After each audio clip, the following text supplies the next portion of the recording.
Hey everyone, John Henry here, ssftg with 5 quick tips for new Uplanders you need to know.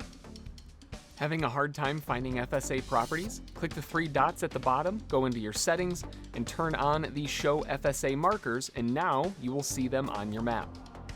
Ready to mint your first property? You'll know you're close enough when it's lime green, then all you have to do is click on it, it'll show you the details, and then you can buy it when you're ready. Selling a property is just as easy. Simply click on the property you want to sell, click the Sell button, choose your currency, set your price and what offers you're good with accepting, and list that bad boy. Maybe it's time to jump off to a new town. All you gotta do is zoom out on the map and find your nearest train, hyperloop, bus, or plane, click it, send your explorer there, and once you're there, open the terminal and choose your destination.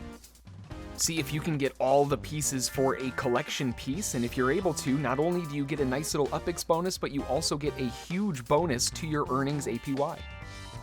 Finally finished a collection and you're ready to turn it in? Click the 3 dots, go to your collections, choose the right location, and edit the collection. Pick your property from the list, complete it, and get your reward and earnings boost going.